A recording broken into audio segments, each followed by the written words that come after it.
really in it. Hey guys, welcome back to another episode of Girl What Podcast. Hey. How was your weekend? What did I do? Feels like it was fast and furious. Like tomorrow's already Monday. Yeah, it's I'm not mean this in like a mean way, but like I don't appreciate weekends as much yet because I'm still like in school mode because I'm in summer school. You're still working. But no, it was good. It was kind of relaxed. We went and did like all the splash pad stuff this weekend. Yeah. We did all the fun summer stuff.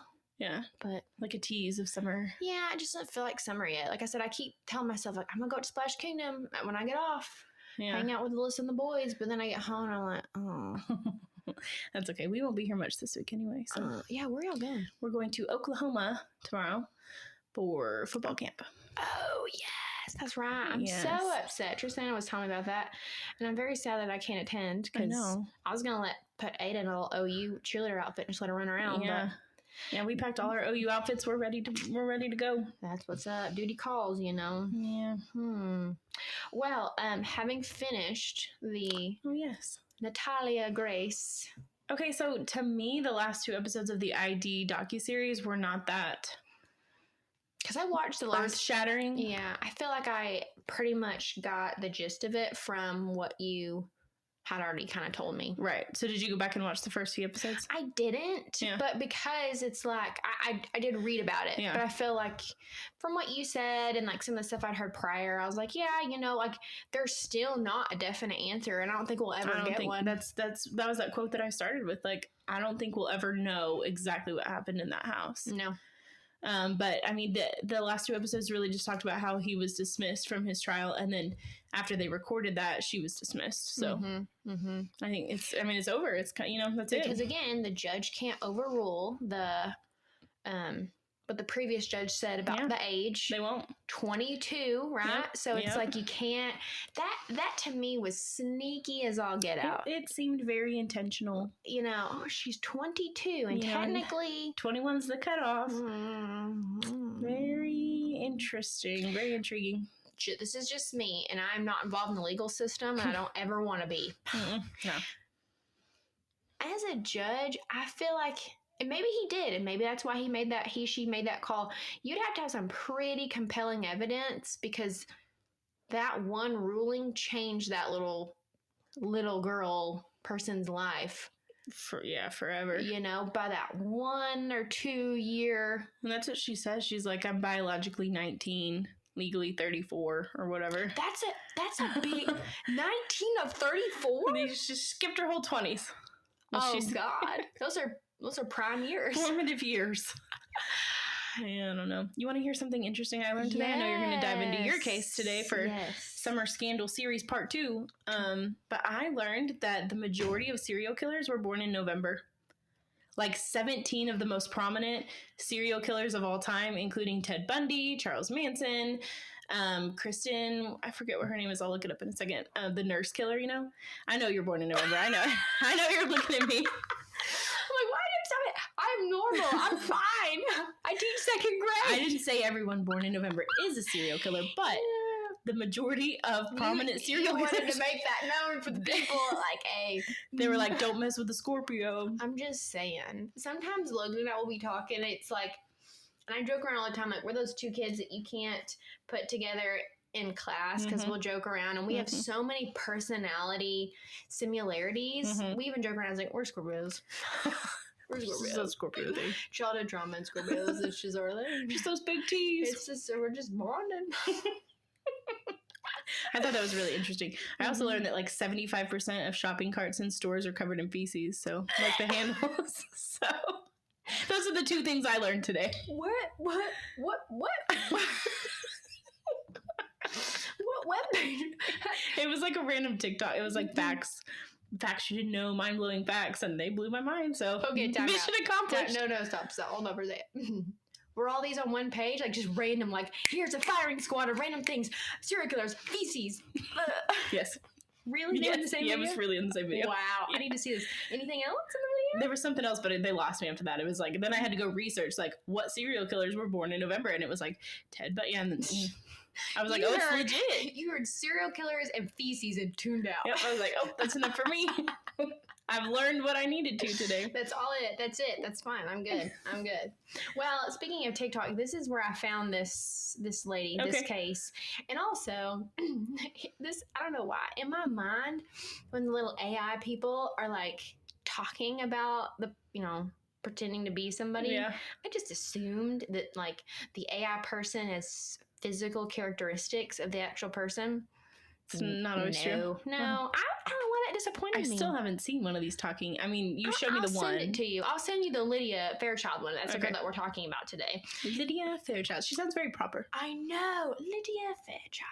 Yeah. Like a royal. Like she'd read you a bedtime story. Yeah. Well, she seems like a nice lady that really got screwed over. Oh, boy. So, anyway, like I said earlier, every time I try to like wrap this story up, something else would pop up and I'm like trying to like type it all down. So I'm going to get through this in a good chronological order as best as I can. Okay. So we'll talk about Lydia and then we're going to skip and talk about a lady named Karen. I'm going to talk about a baby and then I'm going to go back to Lydia. Okay. I'm buckled in. There's a lot of stuff. Let's go. So, who is Lydia Fairchild? Well, at 21 years old, she had her first child, and they named it after the father, Jamie Townsend. And then a year later, she had her second child. And they said the name on the documentary, and it was a different name. I didn't quite catch it. And a lot of the articles I read left the kids' names out. And a lot of times they'll do that because they're minors. Mm-hmm. Yeah. So I didn't quite catch all the names. But just kind of diving in, at 26 years old, Lydia and her, I don't think they were married because they decided to separate. So Lydia and her partner, Jamie Townsend, decided that they were going to separate. They no longer want to continue the marriage. Okay. Well, I tried to look into her background, like did she have an education, just kind of some background information from her. In the documentary, The Twin Inside Me, so that'll be a little bit of a teaser of what we're going for. There are lots of pictures of her holding her two kiddos with a graduation cap and gown on, and her being 21. I'm like, okay, perhaps some sort of college background. Okay. But regardless, because of the couple's like rocky relationship, they did separate, and due to her financial, circumstances, she decided to get some government assistance, right? As fair, as people do. And around that time, they decided to split, and she was seeking government assistance. The main reason for that was because they were actually pregnant. She was having a baby, the third child. Okay, so Fairchild's having the third child. Fairchild is having a third child. Okay, got it. So,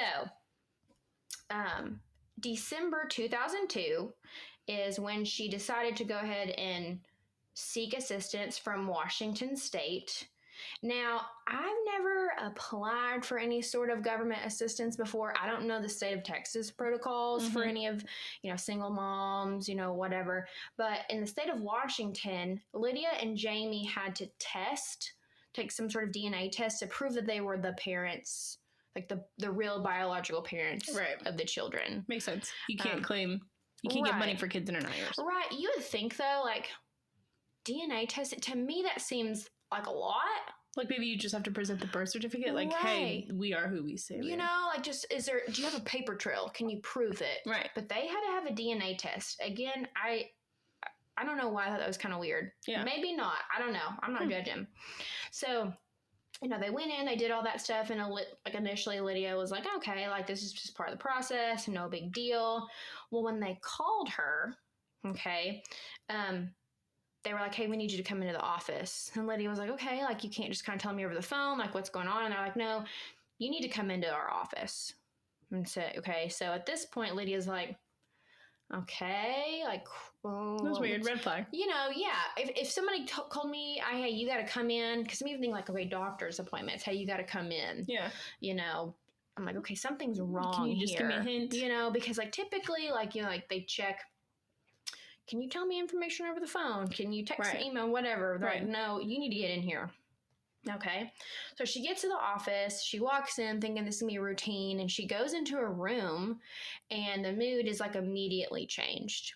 So they sit her down and they told her, okay, so going over your DNA test results, Jamie is like 99% the father of your kiddos. Right.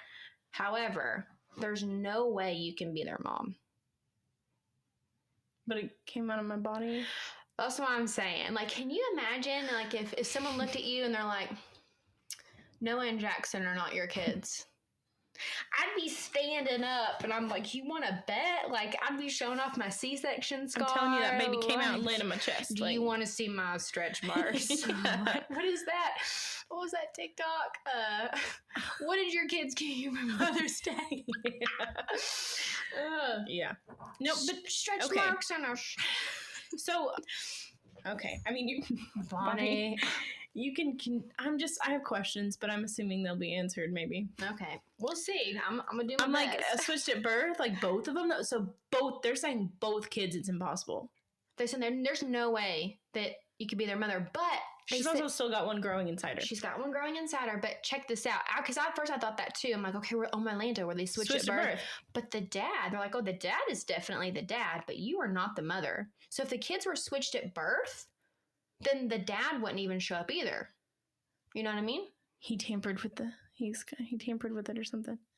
I mean, but the baby came out of my body. Like, I'd be like, take my kids and run. It's just one of those things. You're like, you cannot sit here and tell me. Yeah. Like, and looking at the pictures, I mean, there were some resemblances. I think they looked like the dad more, but I mean, like, there were some resemblances of the kids looking like the mom. I'm baffled. Continue. But the government's like, no, you are not the mother. Taking my kids and running. Well, okay. Continue. All right. So she's like, at first she was like, well, you know, of course your reaction is like, well, what on earth are you talking about? But she's like, they were staring her down and they're like, are you actually Lydia Fairchild?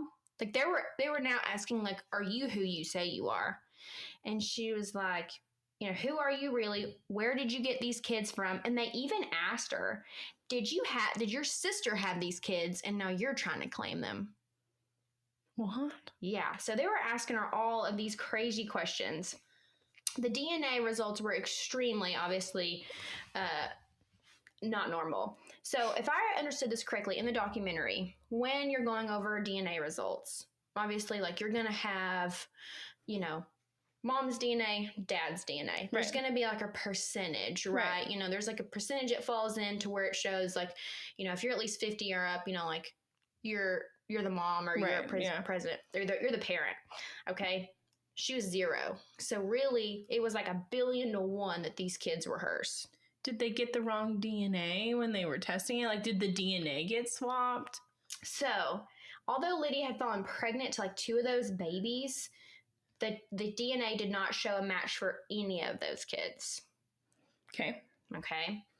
So not only was Lydia denied assistance for her kids, but now she was subject to criminal investigation charges.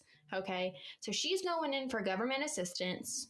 She's got these kids. She's a single mom. She's about to have a third.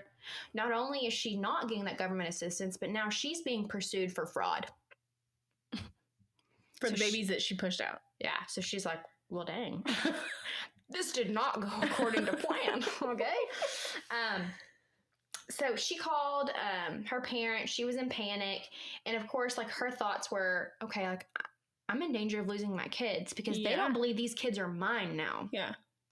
Can you not, like, is the dad not, I know they're separated, but is he not there saying, no, this is who I am impregnated? So they did interview the dad because he was on the documentary as well. Lydia and Jamie actually went in for 3 different interrogations. And at one point they were like, well, we're going to put you through a lie detector test. And she was like, Bop, let's bring it on. Let's do it. What's up, my dude? Let's do it. And so she was very adamant. And even Jamie was like, I was there when they were born. Like, of course, these are our kids. I was there when they were made. But these are our kids. Like, so he was very adamant as well. Like, even though they're not together. I mean, yeah. You know, still want what's best for mom and the babies. Yeah.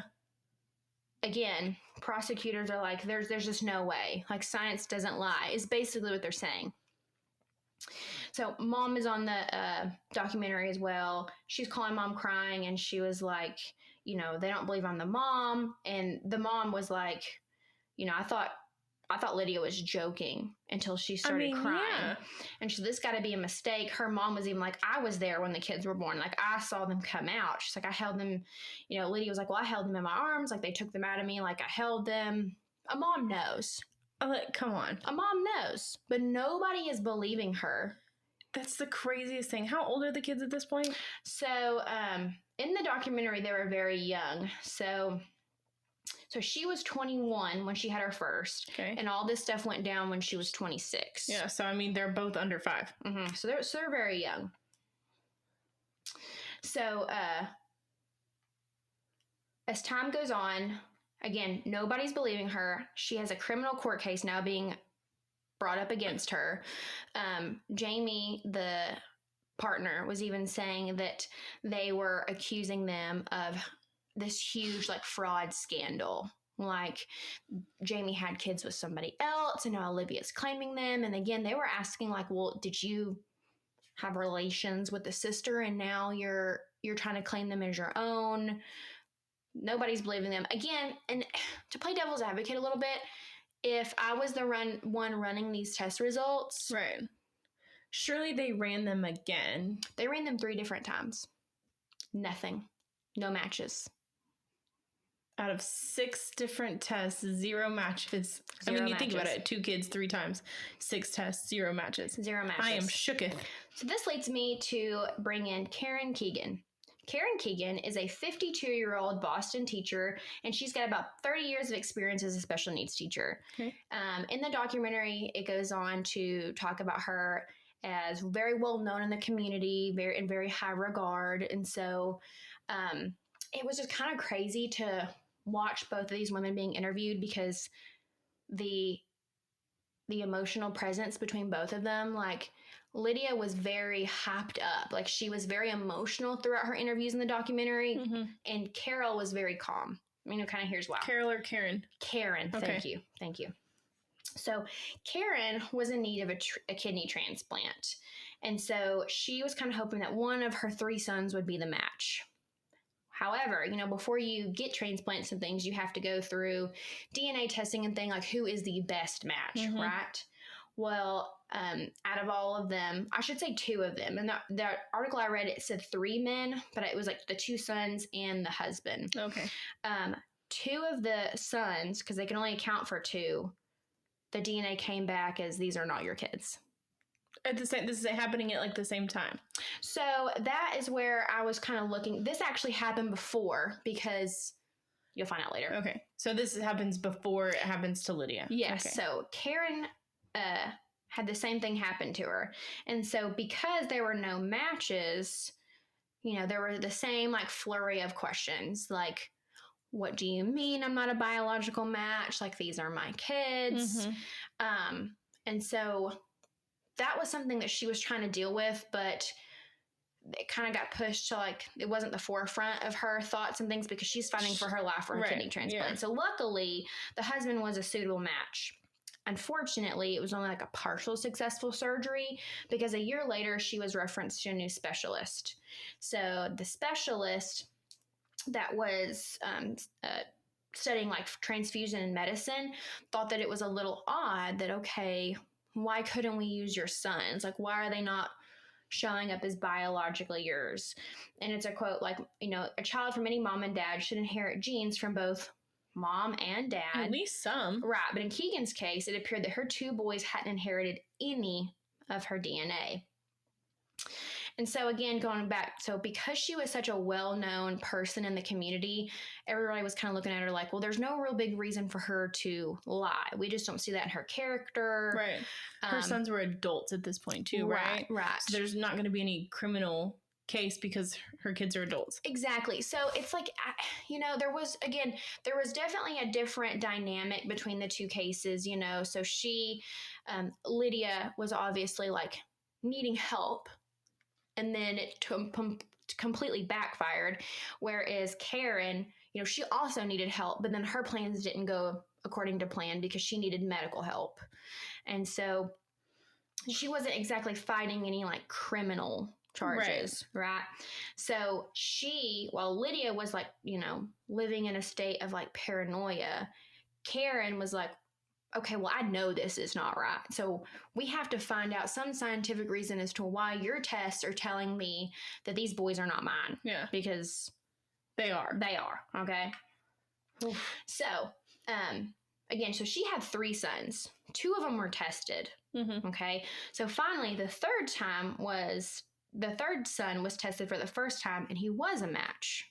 Okay. So the first question was like, okay, did Karen have some sort of like in vitro, what is it? In vitro is like where they fertilize an egg and then they put it in the mama. I forgot to kind of look into I think that's where you're taking the mama and the dad and you're mixing them together to make sure it gets fertilized and then you insert it. Okay, so they were thinking, okay, so maybe something through the in vitro process is why the first 2 sons didn't match. But then again, they were like, well, why hadn't Karen been so like forthcoming about that? We're making this whole like ordeal about this. Right. So like, you would think that's something she would mention. Right, but she insisted that no, that's not it. So after a number of tests, it was discovered that Karen had a rare condition called chimerism. Chimerism. Okay. Tell me about it. That is a condition that has only been recorded less than 40 times worldwide at the time of this article. Okay. And these women live in the same area or no? So, Karen is from Boston, and then Lydia is from Washington. So not the same area. Okay. No, and again, all this stuff happened. Karen's case was like investigated and found out prior to Lydia's because Lydia's lawyer references this case later on. Okay.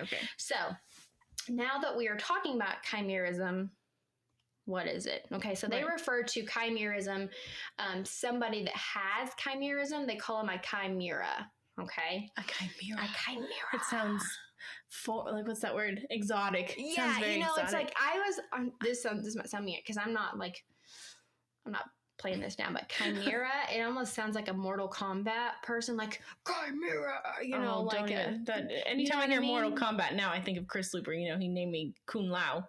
Cum Lao? I know Chris doesn't listen to this, but Tristan will know. Why are you Cum Lao? We went to a concert where I wore a black hat.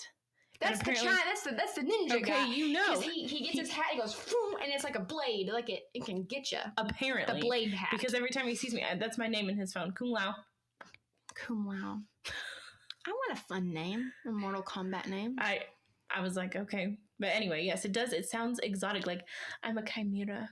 Almost like a sign. Rawr. Like, I'm a Scorpio. Well, I'm a chimera. Yes. Like, sounds, like a very prestigious title. Yeah. Well, it sucks. Apparently it is not the thing to have. I mean, no, it's really not. Okay, so less than 40 worldwide. Yes. Okay. That's crazy. So let me get to the part where it talks a little bit about chimerism. So let's just talk about this little baby that was found in Texas. Okay, so a third separate case. Now we're talking about, we've gone from Washington, Boston, this is Texas. I know, I told you. No, I'm mapping it out in my head. I told you. I'm like literally all over the place. But I really want to like dive into like what this really is because I thought it was interesting. Okay, so in Texas, there was a baby, and let me find it because I started messing up my notes. Okay, in Texas, there was a baby, and a doctor named Linda Blake was asked to come in and kind of look at this child because there was obviously a medical anomaly about it. So Linda Baker comes in, and it was this newborn baby. Again, no name, no information. This child is a minor. Okay. But so upon appearance, this baby looked perfectly normal, right? Okay. Look at the baby in the clothes. You're like, oh, what an adorable baby. Okay. Right. So they unclothed the baby, and what they were able to see is that if you were to look from the belly button down, let's see, it said the left side was white and the right side was like a darker pigmentation. This is an African American child. Okay. So it's like if you look at this baby, like from for the belly button down, 2 different skin tones. Belly button up is African American. Mm-hmm. So looking at the baby, because a common characteristic for chimeras is skin pigmentation is off. Okay. You know I've got pigmentation issues. Okay. Anyway. Okay. Maybe I am a chimera. I'm gonna swab your cheek, girl. Well, that won't even work, and I'll tell you why later. Oh my gosh. Okay. So listen, I'm very curious about you now. Okay. I was just talking about this today at football, about my vitiligo. It's my pigmentation issue. I don't think that you... Okay. 100%. We can... Anyway, keep going. Talk about the baby. I'm like, do what I need to do? Okay. Anyways, this little baby, Linda Baker, is a doctor in Texas, looking at this little kiddo. Again, looking at it down, the right side, I want to get this right. It says the left side is white, right side is darker. Okay. The natural pigmentation of an African-American child. Okay. And so he's got a white leg. Again, belly button down. Well, it says belly button down to the sex organs. Okay, so not the leg. No. Just a section. Like yes. Just a random white section. This is what the lady said. I'm just making sure I'm getting it right. Okay, so hear this. Okay. Now, looking inward at the organs, the left side had a partial uterus, fallopian tube, and ovary.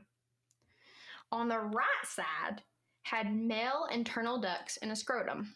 Okay. So this child was indeed a hermaphrodite. Okay. And it had different skin pigmentations. Okay. And doing different blood tests, they were able to, and this is one of those things where it's like outwardly, like obviously something's up. So we need to do the extensive testing to figure it out. Outwards, boy. Inwards all mixed up? It just said that upon looking, he was a hermaphrodite. So however that looked, they were like, okay, we're going to do internal scans as well. Okay. So they came to the conclusion that two identical, like, so when you're having twins, like the two eggs were fertilized and then fused together in the womb. Now, when these two eggs were fused together, one egg was a male and the other was a female. When they fused together, they made this one child. And neither one fell off. So it's just like, okay. And so because male, female fused together, that, you know. It came out with both. And then also you have to look at the DNA side. It carries two different DNA identities that were also fused together. Okay, making them not necessarily just a hermaphrodite. I think that's a sign of it, but now they're a chimera. Okay. And so, moving back to Karen, because that was a case that kind of helped with Karen's medical identification, they decided to go forth and DNA test her other family members. Okay, so when they were testing her mom, her brother, other people from her family, they noticed that other people from her family had DNA matches with her kids. So while her kids didn't match her, they matched like her side of the family. Yes. Cha-ching. Okay. So because of that match, they knew that, like, okay, a cheek swab, blood, those aren't working. So then they took DNA samples from her organs. That sounds painful, but okay. Yes. So because they already had like DNA samples because of her medical issues, they were able to test like bladder and thyroid samples. Okay. And because they had that, they were actually able to find DNA matches for her kiddos through her thyroid. Okay. So after all of that, and that was like years in the making, they were able to identify Karen as a chimera, and that is why she didn't exactly match two of her kids. So she is one of those where she was fused together with her twin in the womb. Yes. So that's why she didn't match her kids, because it was like she has two sets of DNA. Right. In short, she has two sets of DNA. Yes. Crazy. Right. And I'm assuming both of them were female. I was gonna say, was she also a hermaphrodite at birth? Did they ask her mom? Well, no, because, and again, like a lot of times the chimeras, and I even saw one picture, it looked like a checkerboard. I'm not even kidding.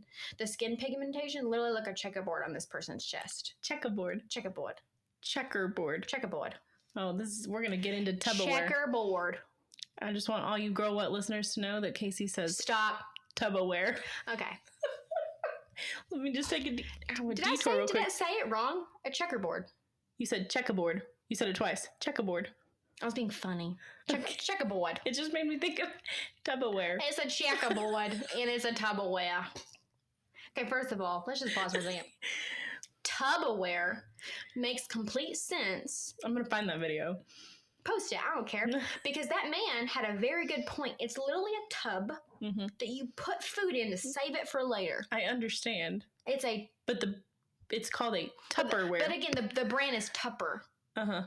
I would like to know where they got that name. Is it a family, like the Tupper family created this? I don't know. I'm going to have to do a deep dive on Tupperware. Well, that's what I'm saying. Because, like, where do you... I love when he's like, say it again. No, babe. Tub. Wrong. Say the first syllable. Tub. Wrong. That's one of my favorite videos of all time, especially because we related to it. Yeah, well, I love Impractical Jokers. I'm obsessed. And Sal is my favorite. Somebody that I know on Facebook just went and saw them live in Dallas. Didn't even know that was a thing. I didn't know you could go see them live. I didn't know they toured. You didn't know that? No. Oh my gosh, yes. I'm a little bit sad that Joe's not with them anymore, but... He's not? No. Why? He got married. He quit. He was like, I'm out. They did it for a long time. They did. Their whole life was jokes. I would love for my whole life to be jokes. Can you imagine us? I wouldn't do it. I couldn't do half that stuff. You couldn't do half of it? No, I couldn't do it. For the right price, I definitely could. I guess so. The right price. I mean, the right price would have to be high. I can't even talk to people in my everyday life. Just come on. I mean, I guess if they're paying me, yeah, sure. Oh, for the right price. Okay, two of us and pick two other people to be in Female Impractical Jokers. Honestly, I picked my sister Kara. Okay. Because she doesn't care. She'll just do it. Kara doesn't care. Caitlin would be on the fence, but I honestly think, and this is maybe like a family thing, I think my siblings are the funniest people on earth. I think my brother would be hilarious. My brother reminds me of Sal. Yeah. I do love Sal. I love Sal. Who would you pick? I would pick, so if it's two of us, I get to pick one. Kara, who would you pick? I don't know. I mean, maybe Josh. Josh is pretty funny. Josh can just get... Josh would be like a wall. Like, he would do it. And he could do it. He could 100% do it. Oh, yeah. He would do it, and he would not crack. He'd probably win a lot. Yeah, he probably would win a lot. I think you and I would probably suck the most at it. But we'd be the funniest. Oh, yeah. Behind the scenes, we'd be like... Yeah. Like Murr. Murr laughs too much. Too much. He's hilarious, though. I'm trying to think of all their names. There's Sal, Murr, Joe. What's the other one I'm missing?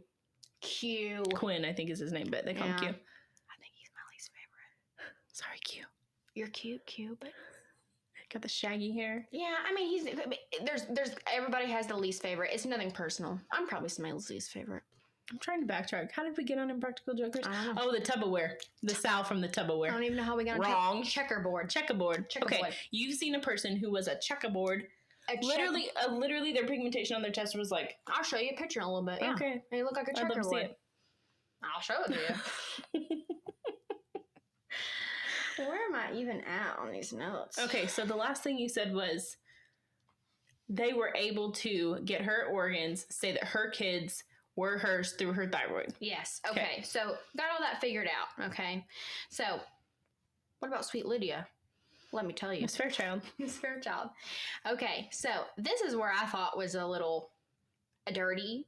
They did her a little dirty on this because so she went to court and in the documentary it said she showed up by herself. Like she didn't have any representation. So supposedly she had a hard time finding a lawyer to represent her. You should be issued. Okay. I called my friend Courtney about this. Okay. I was like, I have a legal question. And I said, can you do it? And she said, in short, yes. Can you represent yourself? You can in criminal. Like she gave me these instances. She gave me this long rambling of law things that I was like, yeah. I said, but she's like, in short, yes, you can. Okay. But do you want to? Well, her thing is that she had called lawyers and she explained to them, and a lot of them were very hesitant about taking the case because there is DNA evidence that says you're not the mom. Mm-hmm. Okay, so she goes to court. She's there by herself. Right. And so she's pregnant and she's like, well, I'm due like Monday. Like I'm due any day now. Yeah. You know, what about this child? Yeah. And so how are you going to tell me? Yeah. You want to put a camera crew up in here and watch it come out? You know what I mean? Like, you're not going to tell me this baby inside my body is not mine. Well, then just get real heated. When Lydia gave birth, there was like a court-appointed lab tech in there present in the delivery room. Watching. That immediately took DNA samples from mom and baby. Okay. 0% match. Yeah. Okay, that's good for her, though. At this point, you want to not match your kids. I thought so, too.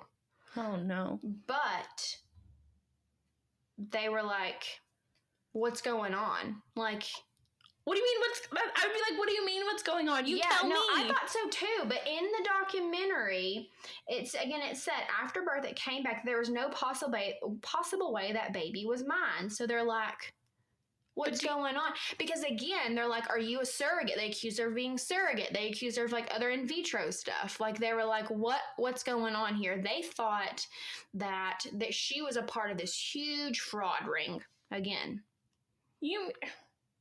Okay. Because they didn't know about chimerism yet. They didn't know. Well, they should have. That would be, to me, that would be one of the scariest things in the world.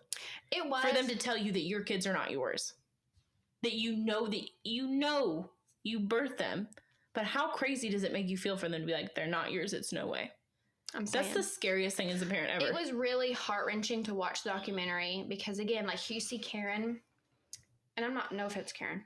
Love you, Karen. She was like sitting in her living room with her tea and she's sipping it with her family and they're like, what's up? You know, we got this kind of going on, you know, and not downplaying it, but like even in the documentary, there was just a different, like the narrator was like, she was bound and determined to figure out what was going on because she had the resources, she had the support. And they weren't coming at her criminally. No. There's a whole different sense of urgency or like panic. When they're coming at you, I mean, they could take your kids away. Right. Now, they haven't up until this point, have they? No. And Jamie was interviewed and they asked him, they're like, were y'all fearful of them taking the kids? And he was like, at one point, I knew they were going to take them. They didn't believe it. They didn't believe us. They didn't believe a single word that we said. Right. And then I'm assuming her sister, this is her sister being interviewed, Lydia's sister.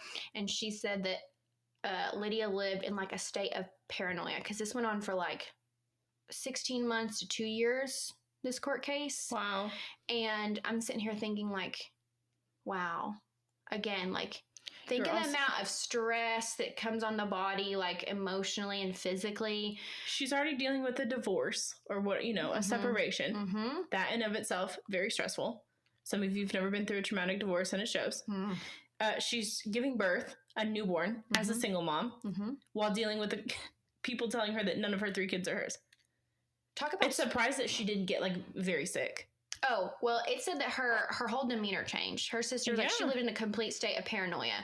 Lydia said that when she dropped her kids off at daycare, every day she would, after work or whatever, she would speed to the daycare because she was like wondering if my kids are even going to be there, like if somebody took them. Right. And then her sister went on to say that like if there was a knock at the door or an unusual car like slowly passing in front of the house, like she would freak out and be like, don't open the door, don't answer any phone calls. Like she was so upset. I would be too.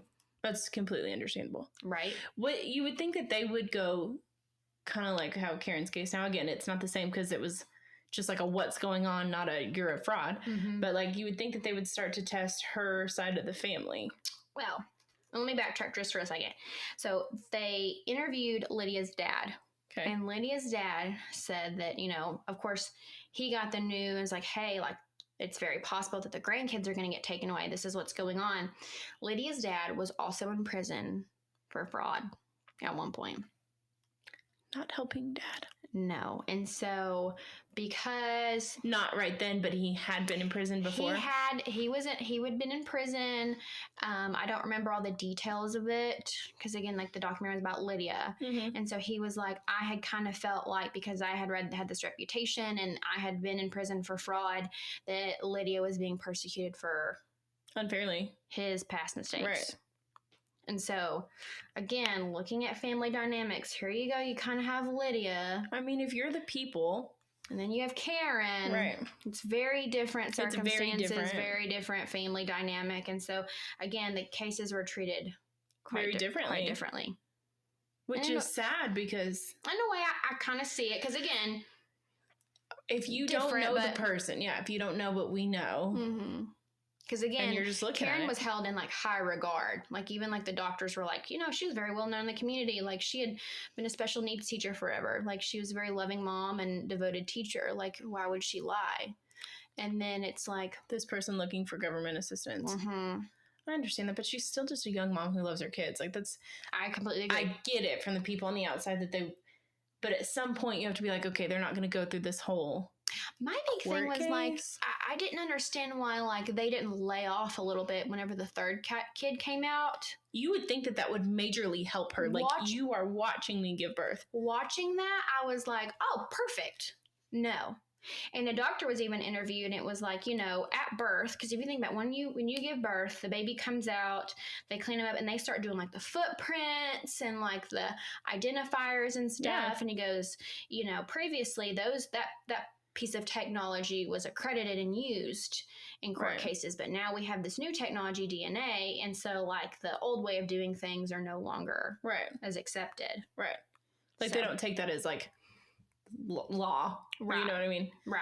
So when that third kid was born, did they even let her like sign the birth certificate and stuff? Like if that investigation's going on, I mean, they have to unless they prove otherwise, right? They didn't say. They didn't say anything about the birth certificate. That would scare me going into that birth, is that it didn't match if they'd be like, no, you can't sign that birth certificate and immediately take that kid. Like that's like, yeah. Oh, can you imagine like a birth of a child is supposed to be like, you know, happy, and she even went on to say that, like, you know, the first few weeks when you have a newborn, it's supposed to be that bonding time. It's just it's just like she said, I didn't have that. No, she's like, because again, I thought my kids were going to get taken away. Well, although the court officer had witnessed the birth and the DNA told a different evidence, she did risk losing her baby. But that is when Lydia's lawyer, Mr. Tidwell, had made the discovery about Karen's. Okay, hold on. Question. So she goes to court. She's still pregnant. Hey, I'm doing it anytime. What comes of that court day? Nothing? Because she didn't have a lawyer at that point. She didn't. And so apparently, again, as I was reading this and following the documentary, I'm like, okay, somebody had to pick this up. Right. Because she went into that first court date and was, again, representing herself. She said that, like, I had to represent myself. I was very scared. Do any time. And at some point, she'd get a lawyer. Okay, so then finally decided nothing probably happened then at court. No. And then they have the baby. They have a court-appointed person there, and then So she didn't even state that they had a court-appointed, because I thought that, you know, you had to have a court-appointed. No, like somebody who was doing the DNA, like somebody from the legal. Yes, there was somebody appointed to go in and do all that lab testing stuff. Well, again, can you imagine? You're like, hey, your job today is to go watch this. You're a legal person, right? Your job is to go watch her give birth, make sure it actually comes out of her, and then test that baby. What a weird day at work. I would feel like that's gotta not be your typical day. Like, hey, go watch her give birth, make sure that comes out of the birth canal of that lady, and then test that baby.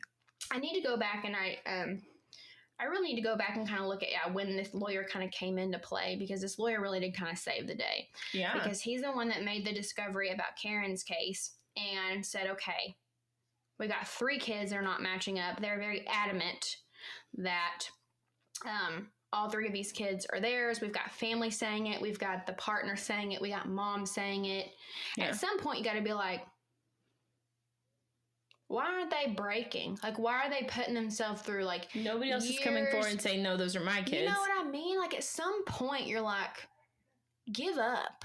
You know what I mean? Yeah. Like, only a mother, to me, it's like only a mother's love would be like, no. These are my kids, yeah. At some point, you're like, you caught me. The legal fees are far outweighing the assistance that you would have received at this point. You know what I mean? Emotional stress. Like you know what I mean? Like, are you going to go through that much to stay out of trouble? I mean... To just, CYA at this point? Like, no. I don't know. I'd crack under pressure. If I lied and somebody caught me like that, I'd be like, okay. I'm saying, like, you're only going to fight for that because that's your kid. Right.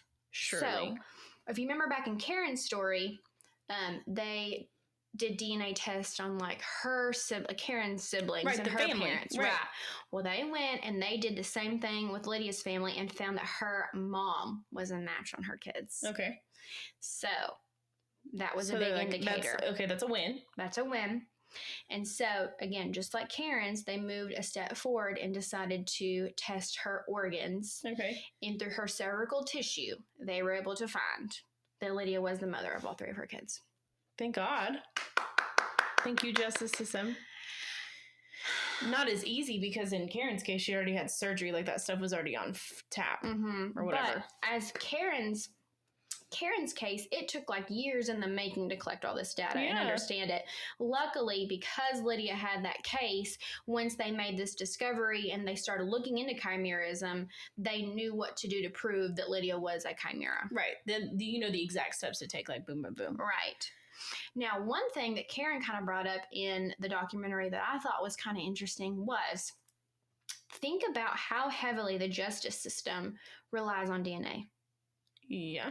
For crimes. And that's all pretty recent. I wonder when the first use of DNA in court was, because before that, that's like you look at like the Stephen Avery case. Like before they had DNA and he was wrongly accused of rape based on just like circumstantial stuff. And then they came back and used DNA to prove that he was innocent. Mm-hmm. But he sat for 20 years before DNA was introduced. So I'm like, I wonder how early DNA. Well, all this started back in like 2002. But again, if you think about it, like crimes, like a crime scene, you take DNA swabs. If somebody is a chimera and they think, okay, we think it's this person, and then we go and swab them.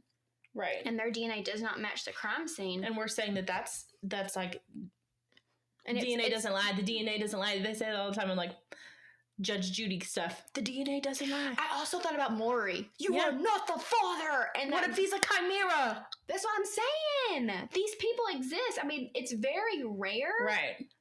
Okay, I say that we know of. I kind of think about other things too. Like, and maybe I'm going way too far out. Yeah. Right. But like, I try to think of like something very simple, like dyslexia.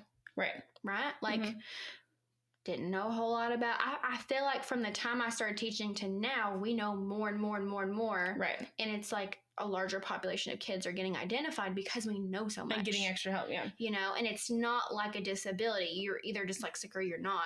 What if there are actually a whole lot more chimeras than we realize? But there's no outward indicators, and there's no reason to get tested.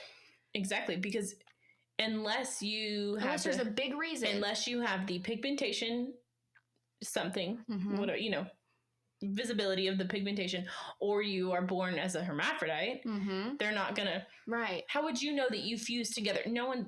I mean, you know, you don't see that happening in there. No. Yeah, it's like you wouldn't know you were a chimera probably unless like your boys needed an organ or something. God forbid. Right. You just try to tell me they're not mine.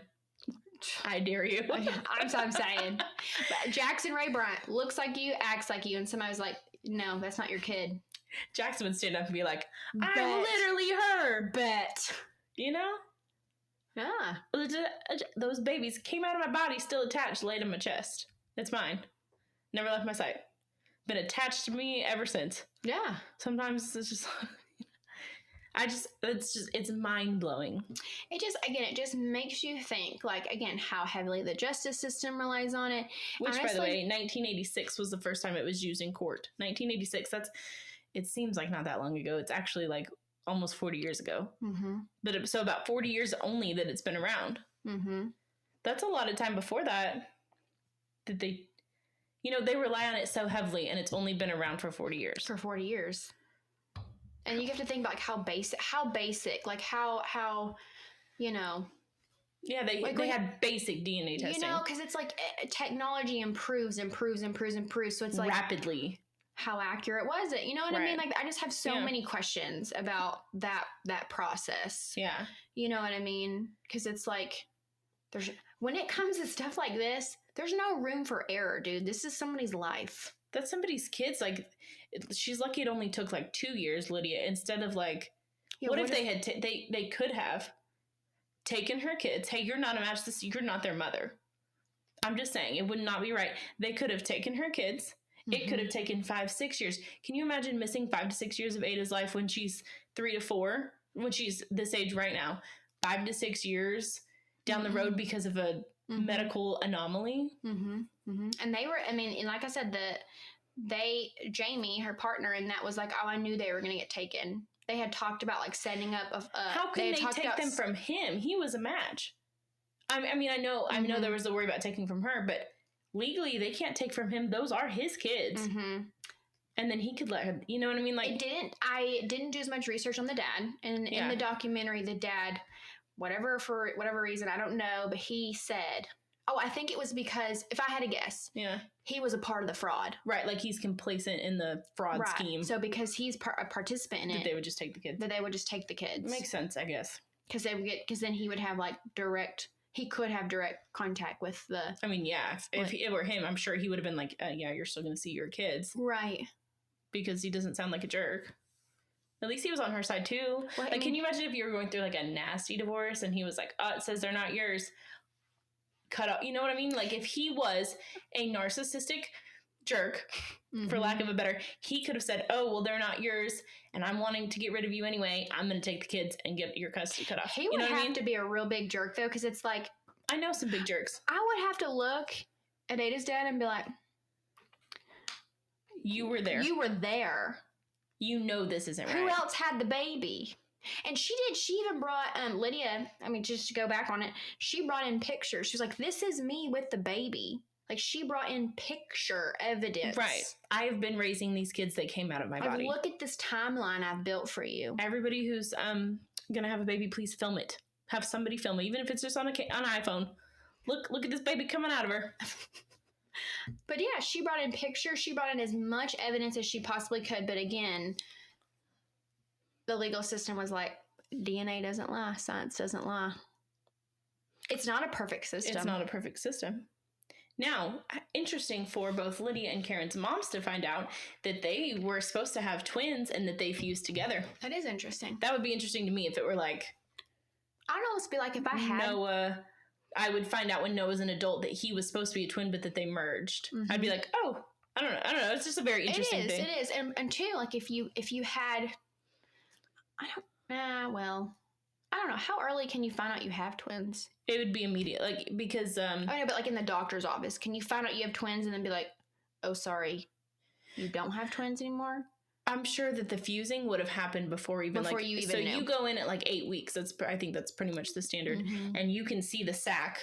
So you know it at 8 weeks if you've got 2 or you've got 3.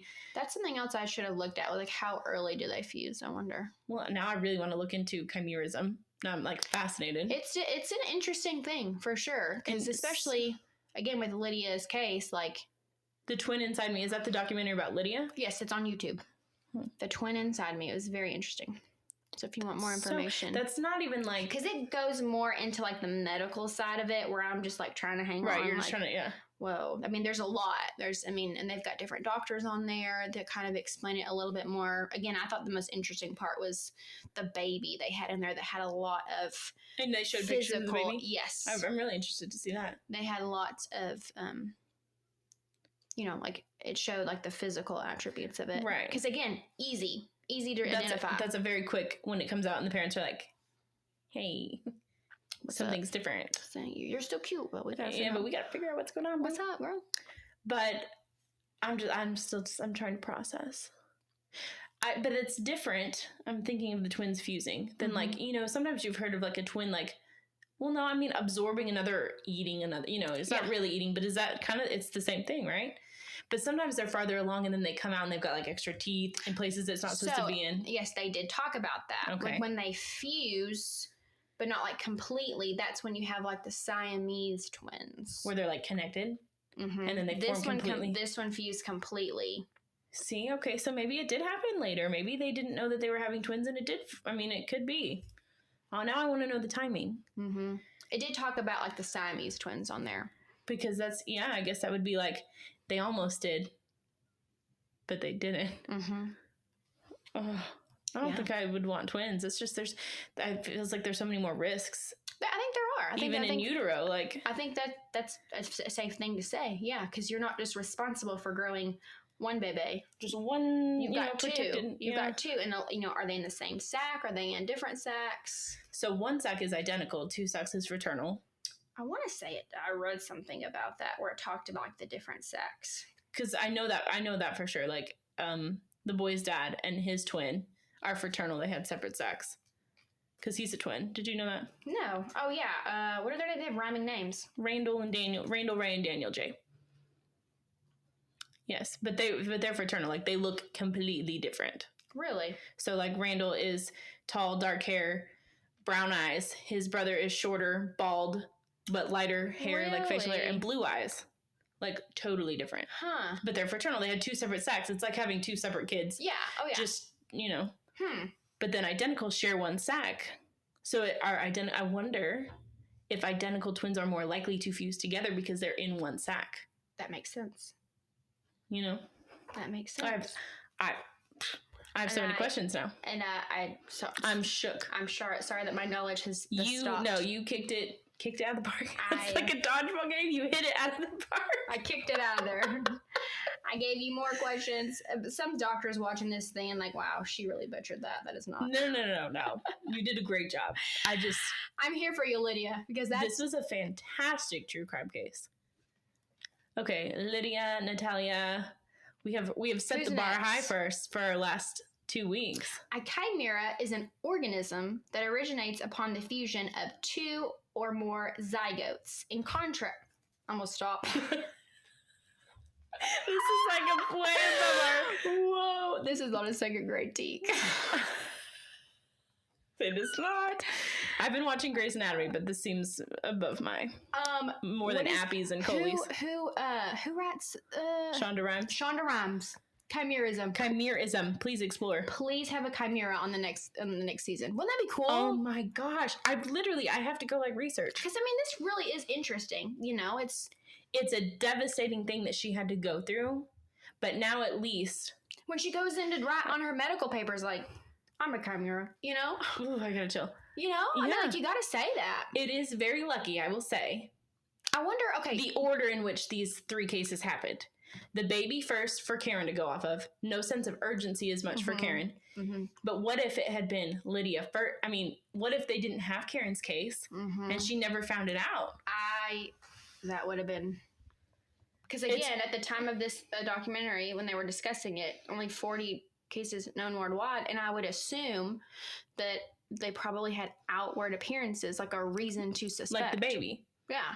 Because looking at Lydia and Karen, no outward. There could be chimeras walking around That's all what around I'm us. saying. That's what you I'm saying. You could be a chimera. You could be a chimera. Okay, I do have, not to circle back to make it about me.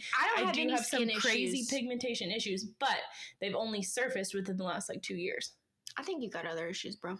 Yeah. No, I'm positive it's vitiligo. Zach told me I'm a hypochondriac. I'm positive. What is that? Vitiligo is kind of like what Michael Jackson had.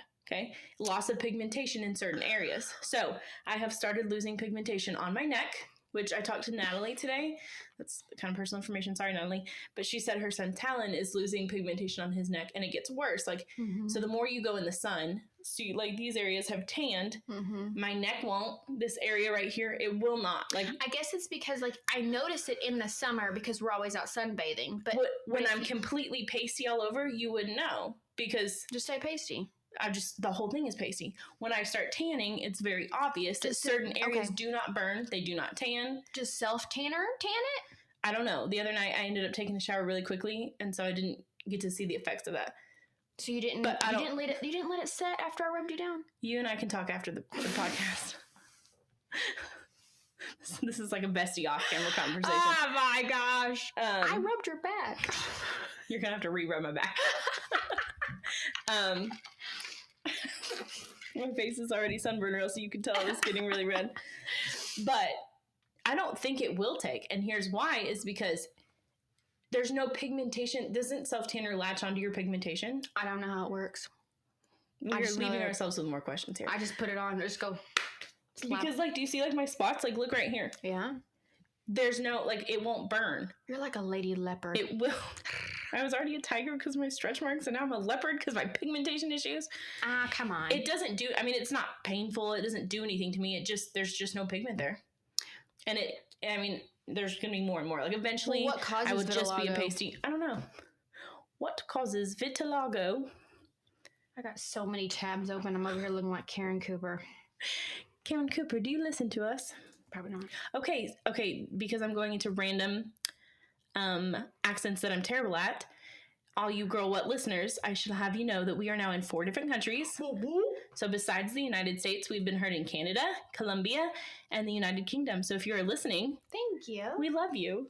And every time we get a new country, I freak out on Casey and I'm like, look, we're international. What causes vitiligo? What? Oh, is it something bad? It's an autoimmune disease.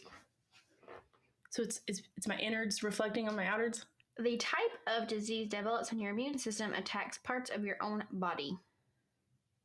So your immune system is attacking your... I can't say... Myelocyte. Something that's about your skin. Yeah. Yeah, your pigmentation. So I probably need to see a doctor about it. Oh, yeah. 100%. Oh, because I've met a lot of people that are like, yeah, I have that too. It just spreads. I don't think it's a... I mean, is it a big deal? Am I going to die? Relatively soon? What can you go away? Nothing. What can you go away? Oh, no, nothing fixes it. Nothing. No, it's not curable. I know that. Is it caused by stress? Probably. Stress to understand makes it worse. This is an article I'm going to have to read to diagnose you. Okay. Oh, man. See, Zach, I'm not a hypochondriac. I'm spotted. Which is fine. I mean, whatever. What is that thing? The only thing that is weird about it is that, when I get really, really hot, the spots that don't have pigmentation get really dry and itchy. Your neck gets inflamed. And it, like, kind of burns. But that's the only time is when I'm, like, super overheated.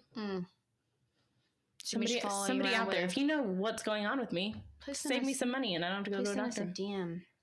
Slide into our DMs to vitiligo us. Okay, I want to do one quick thing with you before we go. What? Because I saw this week. Somebody do this and I just... Oh, you're going to make me do something silly? Yeah. Okay, you ready? We're going to play word association game. That's my favorite thing. It's like I did with the football things. I mean, you had to guess. No, this is word association. So I'm going to say a word. You're going to say the first thing that comes to your mind. Are you ready? It's just funny. It's how your brain works. We just did a case and now you want to do this? Yeah, well, I mean, we're like really high intense on chimerism.